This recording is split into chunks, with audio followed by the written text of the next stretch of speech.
Remember Afghanistan, that war we lost less than a year ago, 8 months?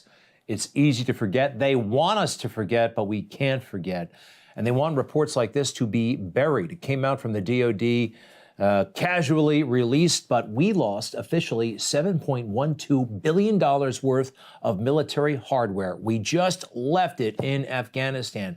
Thousands upon thousands of Humvees, military vehicles, even small planes, and an untold number of small arms, rifles, pistols, equipment of all different sorts. Here, actually, it's broken down. Let's put those up, please. Number one, 78 airplanes worth almost $1 billion, nearly 10,000 air-to-ground munitions worth $7 million, 40,000 military vehicles overall, 12,000 of them Humvees, 300,000 general weapons is how they classify it, and 2,000 night vision goggles, surveillance, biometric and positioning tools, sophisticated stuff. 17,500 pieces of explosive detection, disposal, and personnel protective equipment, and these guys have it. The Taliban, remember that? As they got cozy, hours essentially, or while after we left, they were in charge. This is a disgrace. It could have been avoided. Take a look at some of the scenes that are happening every day over there. There they are with our equipment. Not only fixed wing, but they also have helicopters. Yeah, our helicopters. And the Taliban driving our vehicles wherever they like, whenever they like. And now the Taliban are actually the police of Afghanistan. And they're not like our police. When you get arrested, maybe they question you, maybe they read you your rights. No, over there, they throw you in the trunk of the car.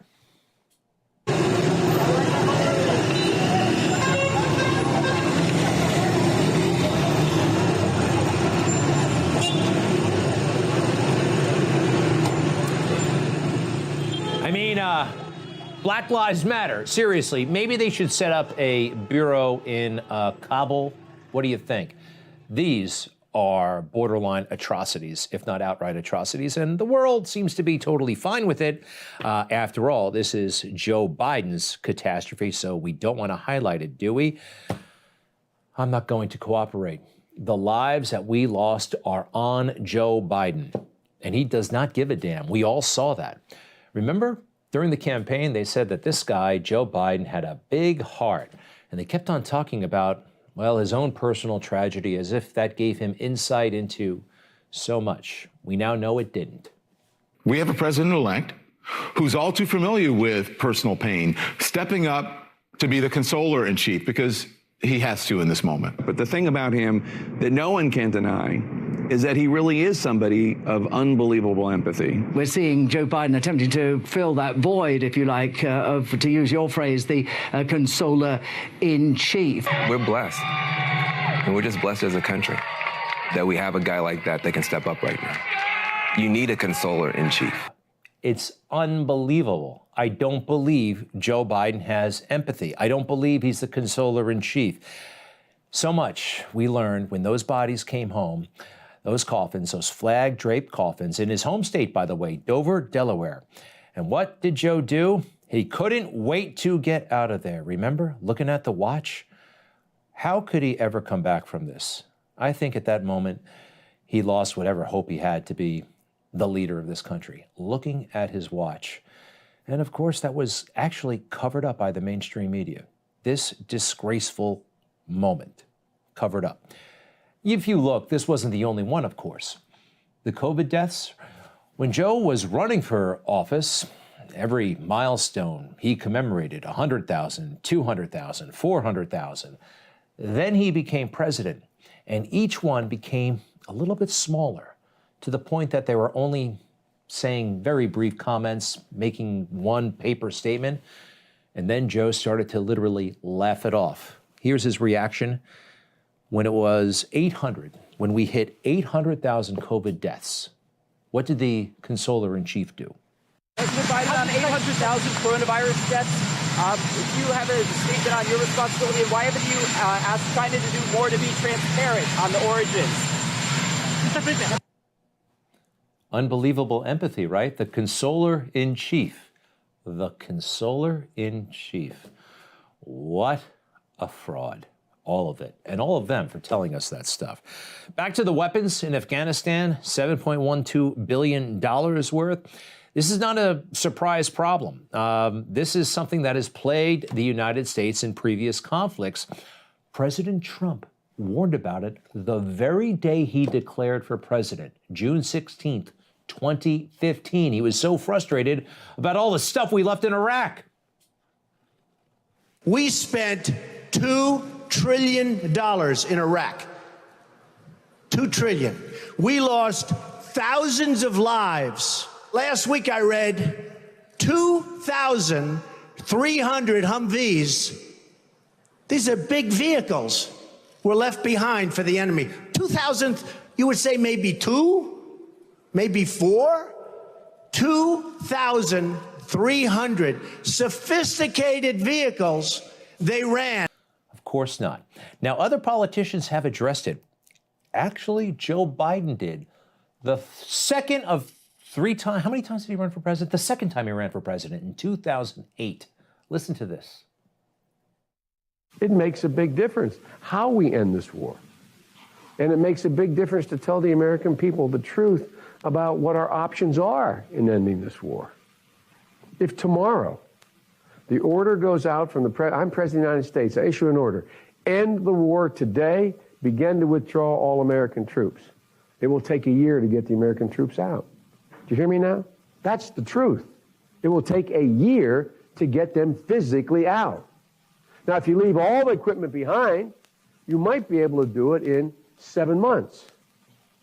And you leave those billions of dollars of weapons behind, I promise they're going to be used against your grandchild and mine someday. So he knew about the danger. He knew about the risk. At least in 2008 he did. He becomes president in 2021, and somehow he's forgotten all this stuff. Now, why do you think that is? Is it just that, well, Joe is advanced in years and is losing it, and we all kind of know that's happening? That could be. There could also be this. You know, Afghanistan is right next to China. They actually have a border together. Now, Joe always tells us how close he is with President Xi, right? 17,000 miles or something they travel together, right? No other world leader spent as much time with President Xi. Now, President Xi, does he want those weapons? What are his strategic goals for Afghanistan? We know that Joe and Hunter, all those trips to China, I don't know, but there could be something there. I mean, Joe was warned about the situation in Afghanistan long before our actual defeat there. Take a look at these conversations he had with the president of Afghanistan. This is President Ghani of Afghanistan basically begging Joe Biden, Mr. President, we are facing a full-scale invasion composed of Taliban, full Pakistani planning and logistical support, and at least 10 to 15,000 international terrorists, predominantly Pakistanis, thrown into this.